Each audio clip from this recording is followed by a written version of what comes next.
Olá, o Grupo Parlamentar Brasileiro da Organização do Tratado de Cooperação Amazônica foi reinstalado recentemente aqui na Câmara dos Deputados. O grupo faz parte do Parlamas, o Parlamento Amazônico, que tem atuação semelhante à do Parlasul, o Parlamento do Mercosul.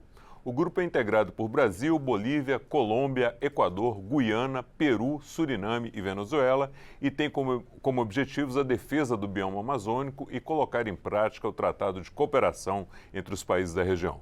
E para conversar sobre esse assunto, eu recebo o deputado Sidney Leite, do PSD do Amazonas. Eu sou Fernando Gomes e este é o Palavra Aberta.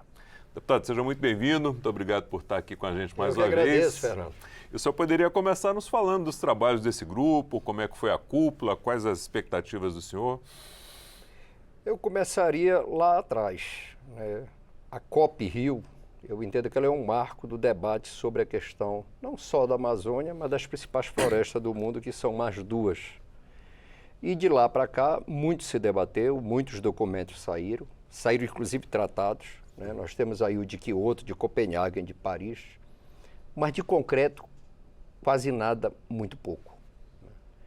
E eu entendo, primeiro, que esse Parlamas, ele tem, e o Peru está fazendo isso, primeiro que tem o reconhecimento interno no seu parlamento. Nós temos esse desafio aqui na Câmara e no Senado. Segundo, ele tem um papel importante porque ele traz a voz da sociedade. E tem uma coisa, Fernando, e você que nos acompanha nesse momento, que é algo que meio que comum. Os países que compõem a Amazônia, eles investem muito pouco na região, certo?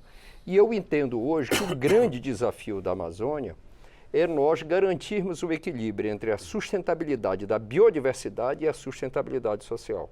Nós não vamos garantir a sustentabilidade da biodiversidade com a miséria, com a pobreza. Nós não vamos. E para isso nós precisamos unir vários eixos. Inclusive, na estada dele recente ao estado do Amazonas, eu sugeri ao presidente Lula, e já conversei com o ministro Camilo, a criação da Universidade Pan-Americana do Alto Solimões. Essa universidade teria no seu público a maior população indígena universitária do país, mas ela seria a base para, a partir da pesquisa, da ciência e da tecnologia, formar uma organização internacional, em primeiro momento dos países que compõem a Amazônia, e num segundo momento, convidar os países que tivessem interesse na pesquisa, no investimento, mas também em fazer cooperação. E por que eu digo isso? Porque é muito bonito falar da Amazônia. Vamos pegar a França, que tanto fala sobre a Amazônia. Quanto é que a França já contribuiu para esse fundo que eu tenho questionamento, que é um fundo concebido para melhorar as políticas de encontro aos povos da Amazônia no Brasil, certo? Quanto ela contribuiu? Quase nada, né?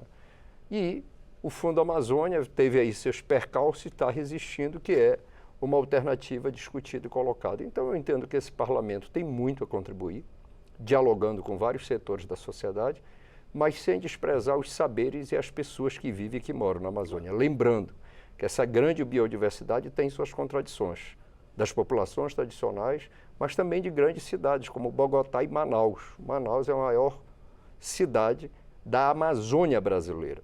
E ao colocar isso para o presidente Lula, sugeri dele capitanear, a partir da criação dessa universidade, esta organização internacional para sensibilizar os países da Amazônia. Entendo que esse debate que ocorreu agora, tanto os diálogos amazônicos quanto da cúpula, eles são importantes para ouvir o sentimento da população e de quem tem interesse sobre o tema, mas também da unidade, né? A gente sabe que a unidade política ela é difícil, mas de temas que convergem, esses mandatários, no sentido da gente ter uma política unificada sobre a Amazônia. Deputado, o senhor falou agora sobre a questão da economia, né, do desenvolvimento econômico com sustentabilidade. Um assunto que foi discutido na COP é a questão da exploração do petróleo na Amazônia, né? A Colômbia falou que é contra, o Equador já explora e o Brasil está começando a ver se há interesse ou não. Como é que o senhor vê essa questão? O senhor acha que esse assunto vai para a pauta do parlamento? Eu entendo o seguinte, a Amazônia é muito rica em minério. Meu estado, por exemplo, dentro do Brasil, é um dos que mais tem reserva de gás em terra firme. Mas, pontualmente, essa questão que chamam de Foz da Amazônia, me desculpe, mas esse petróleo não está na Foz do Amazonas. Eu acho que primeiro tem que fazer o estudo, ver o que realmente tem lá e tem que ser explorado.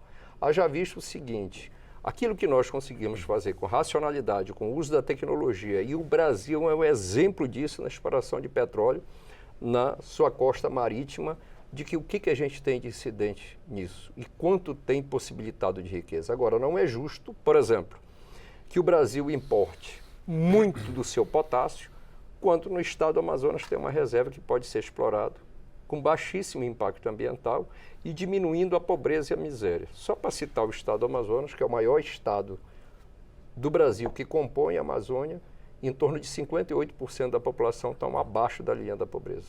Nosso desafio é muito grande. O Banco Mundial fez um estudo sobre o estado do Amazonas e disse o seguinte, se nós reduzirmos o custo em 12% de logística, nós temos um crescimento do PIB de 38%. Então, carece de investimento, tanto no que diz respeito às políticas públicas, mas também de nós pegarmos o que a ciência tem e trazer isso para a inovação. Mas eu acredito que a inovação só ocorrerá quando tiver nota fiscal, quando nós tivermos um produto e isso gerar riqueza. Por quê? Porque nós não precisamos desmatar, mas nós temos que saber explorar com racionalidade e garantir. Por quê? Garantir o quê? A biodiversidade, mas garantir uma coisa que é importante, né? Quando se fala da Amazônia, se fala das árvores, das plantas, dos óleos, das essências dos animais. Mas não é um santuário. Ali vivem homens, jovens, mulheres e crianças que sonham e que têm o direito de viver com dignidade, certo? E que essas pessoas que bebam mal, por exemplo, no meu estado, que tem 97% da cobertura vegetal intacta, é que garante aquele bioma. Perfeito. A frase do presidente Lula, né? A Amazônia não é um santuário e tem que ser revertida para a população. Deputado, outras questões centrais como garimpo ilegal, tráfico de drogas, que tanto prejudicam a população indígena, como é que isso pode ser tratado lá no parlamento? Eu entendo que primeiro é o seguinte, do ponto de vista do Brasil, e já é passado a hora, né? Inclusive propus isso ao Ministério da Justiça, o Brasil precisa investir na sua fronteira. Nós temos a presença das Forças Armadas, dialoguei isso com o ministro Múcio, mas não tem recurso nem aparato tecnológico para tal. A Amazônia é um continente, mas nós precisamos atuar com a responsabilidade que o caso requer. Segundo, nós precisamos buscar essa articulação com todos esses países no que diz respeito à segurança. Mas é importante também esses investimentos para que esses organismos possam ter melhor controle, certo? Você veja bem o seguinte, internet na Amazônia é um negócio que é muito... Artigo de luxo. Artigo de luxo. Você foi muito feliz na colocação. Então, como fazer o controle de tudo aquilo? Então, nós precisamos ter investimento. E esse investimento tem que vir de várias áreas. Não dá para olhar aquilo, né? Dizer o seguinte, eu falo o seguinte, deixa a floresta em pé, eu crio unidade de conservação, não preciso fazer mais nada. Na Amazônia não dá isso, certo? E eu fico me perguntando, Fernando, por que os maiores produtores de droga do mundo estão na Amazônia? Será que é por causa da miséria, da facilidade? E aí fica o questionamento. Das duas coisas. Das duas coisas, né? Será que as condições são propícias? Será que a ausência de investimento do poder público, de um olhar mais presente? Então, eu entendo que a responsabilidade de todos nós, seja no parlamento, seja no executivo, no judiciário, ela está chamada para que a gente possa não só ter um olhar diferente, um discurso diferente, mas uma prática diferente, que é isso que eu entendo que os amazônidas querem. Infelizmente, muitos jovens e muitas pessoas viram presa fácil do narcotráfico, certo? Mas muitas vezes por falta de alternativa. É mais um trabalho, né? Deputado, a gente está caminhando para o final. 1 minuto aí para o senhor fazer as considerações finais e a gente encerra. Eu torço para que nós tenhamos a capacidade aqui no Parlamento Brasileiro, na Câmara e no Senado, de que o Parlamais seja instituído e que a gente possa, de forma articulada, construir leis, legislar, mas também propor soluções para a Amazônia, seja da perspectiva da biodiversidade, da pesquisa, da tecnologia, mas também do homem que ali vive, seja o indígena, o ribeirinho, o homem e a mulher da floresta, mas seja também aquele cidadão que mora numa área urbana. Afinal, esse é o contexto hoje da Amazônia e que, diferente do que se fala, a gente é muito pouco ouvido e muitas vezes a nossa fala ela ecoa muito pouco. Essa que é a grande realidade de quem vive, de quem mora e de quem é da Amazônia.